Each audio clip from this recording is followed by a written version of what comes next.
Mga kagulat world, isang hindi inaasahang plano ang unti-unting lumilitaw sa kampo ng Gilas Pilipinas. Habang ang karamihan ay abala pa rin sa tanong kung kailan babalik si Kai Soto o kung sino ang magiging bagong bigman ng bayan, may isang tahimik pero mapanganib na estratehiya si Coach Tim Cone na parang hindi napapansin ng masa. Sa napipintong laban ng Gilas kontra Australia sa FIBA Asia at posibleng Olympic qualifiers, isang pangalan ang lumulutang, hindi bilang role player, kundi bilang main weapon. Kevin Quiambao. O kagulat world, ang dating college superstar na tahimik lang sa mga interviews pero palaban sa court, siya na raw ngayon ang pinaplanong pangharang kay NBA star Josh Giddey. Grabe, di ba? Hindi to basta haka-haka. Dahil kung titingnan mo ang galaw ng Gilas ngayon, malinaw ang direction, mas mabilis, mas versatile, mas unpredictable. At ang player na may pinakaswak sa ganitong system, walang iba kundi si KQ. Ayon sa mga sources mula sa loob ng Gilas camp, habang sina Brownlee at Ramos ay nakafocus sa offensive flow at leadership, may isang assignment-based player si Tim Cone na hinuhubog sa tahimik. Defensive disruptor, point forward, mismatch nightmare. At ang prototype ni Kevin Quiambao, malapit-lapit sa kailangan natin para sagupain si Josh Giddey, ang 6'8" point guard ng Australia na kayang dumiskarte, mamasa, at bumomba ng puntos kahit anong posisyon. Pero teka, paano naging patas ang laban? Si Giddey ay NBA player, multi-million contract holder, may ilang triple-double sa liga. Si Quiambao, kakagaling lang sa UAP at ngayon pa lang nakakasama sa full-time Gilas score. Hindi ba't mismatch yan? Pero dito ngayon, pumapasok ang shocking part, kagulat world. Dahil si Kevin Quiambao, hindi ordinaryong bata. Kung isipin mong college level lang ang dala niyang experience, mali ka. Dahil ang basketball IQ nito ay pambihira. Para kang nanonood ng old school Magic Johnson na may kasamang bagong henerasyon ng Luka Doncic.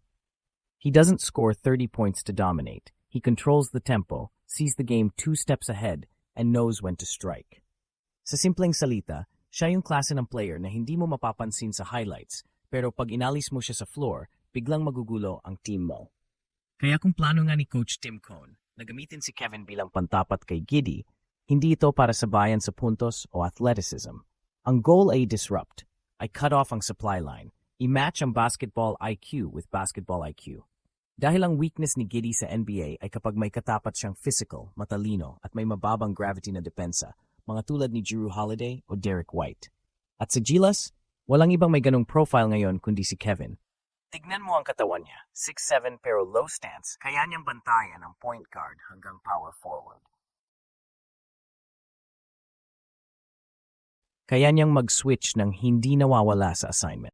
At higit sa lahat, kaya niyang maglaro ng off-ball at magbasa ng galaw ng kalaban, isang rare skill para sa local players. Hindi hype, kagulat world. Pwedeng hindi ito obvious sa stats, pero sa laro mismo, halatang may binubuo si Coach Cone. Isipin mo na lang ang eksenang ito, Gilas kontra Australia. Brownlee at Ramos abala sa opensa. Si Fajardo o Edu nagbabantay sa loob. Pero habang todo drive si Giddey, biglang may isang Pinoy na hindi mo inaasahang kumakat sa lane, binabasa ang pick and roll at sinasalubong si Giddey bago pa siya makakuha ng rhythm. Hindi crowd favorite, hindi superstar, pero biglang naging game changer. That's the kind of disruption Kevin can bring. At kung maisa sa katuparan nga ito sa tunay na laro, hindi lang si Giddey ang magugulat. Baka pati NBA scouts. Pero syempre, hindi ito madali. Alam natin kung gaano kalakas ang Australia. Loaded sila sa talent, size at experience. Pero dito nga papasok ang tanong, paano mo tatalunin ang isang team na mas malaki at mas athletic? Simple lang. Strategy, timing, at tamang pyesa. At ang pyesa ni Tim Cone? Hindi si Kai, hindi si Japeth, hindi si Calvin, kundi ang pinaka-silent worker ng batch na to. Si Kevin Quiambao. Kung dati ang tingin lang sa kanya ay pang-college, ngayon unti-unti nang binubuo ang narrative na baka siya na nga ang future leader ng Gilas kapag tapos na ang era ni na Brownlee. Dahil sa dami ng kanyang role, forward, playmaker, screener, switch defender, parang bawat game plan, may parte si Kevin. At ito pa ang mas nakakagulat, kagulat world. May ilang Australian analysts na napansin na rin ang pangalan ni Quiambao. Sa ilang regional scouting reports, tinukoy siyang Filipino forward with elite IQ and unusual pace control. Ibig sabihin, kahit hindi flashy, nababasa ang galaw niya ng ibang bansa. That's rare. Usually, si Kai lang ang pinag-uusapan. Pero ngayon, may bagong pangalan.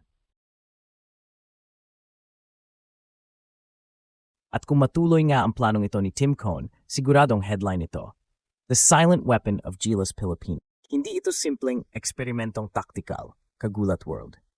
Ang paglatag kay Kevin Quiambao bilang pantapat kay Josh Giddey ay isang pahayag na ang Gilas Pilipinas ay hindi na lang umaasa sa malalaki at matangkad, kundi sa mga utak na may disiplina, pakiramdam sa laro, at kaya makipagsabayan sa mas elite na competition.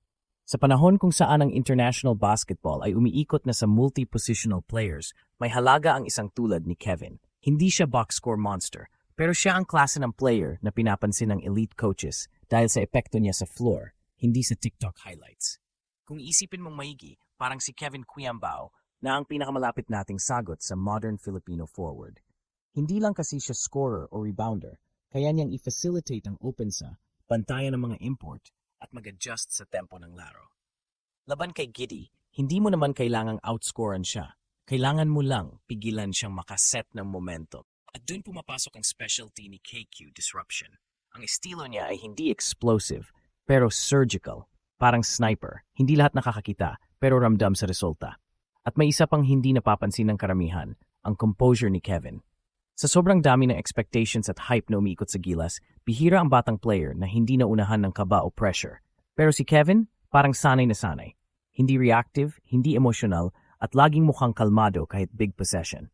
Kung ilalagay mo siya sa sitwasyon kung saan kailangan niyang humarap sa isang NBA player na tulad ni Giddey, hindi malabong siya pa ang hindi matinag. At sa ganyang mentalidad, minsan yun ang pinaka-dangerous na weapon sa international play. Hindi yung pinakamalaki, kundi yung pinakakumpiyansa sa sariling galaw. Sa huli, kagulat world, hindi natin sinasabi na si Kevin Quiambao ay mas magaling kay Josh Giddey. Hindi pa ngayon. Pero kung may isang Pinoy na pwedeng sumabay sa chess game ng FIBA basketball, hindi bilang scorer kundi bilang game controller, Kevin fits that mold perfectly. At kung makita natin yan sa actual game, na siya nga ang ginagamit ni Tim Cone para i-neutralize ang isa sa mga pinakamalalakas ng Australia. Malalaman natin na hindi lang ito wild theory, kundi isang master plan na tahimik lang hinubog pero pwedeng maging headline ng buong tournament. Kaya mga kagulat world, habang abala ang lahat sa Kai vs Japan, Brownlee vs Korea, o Ramos vs China, huwag niyong i-underestimate ang tahimik lang sa sidelines. Dahil baka sa crucial moments, si Kevin Quiambao na pala ang mapagkatiwalaan natin para harapin ang pinakamalalakas sa mundo. At kung mangyari nga ito, kung makapigil siya kay Josh Giddey, kahit ilang plays lang, yan na ang magsisindi ng bagong era sa Gilas. Isang era na hindi lang puro hype, kundi matalinong basketball. Isang era kung saan ang bagong superstar ay hindi lang scorer, kundi thinker, fighter, and silent killer.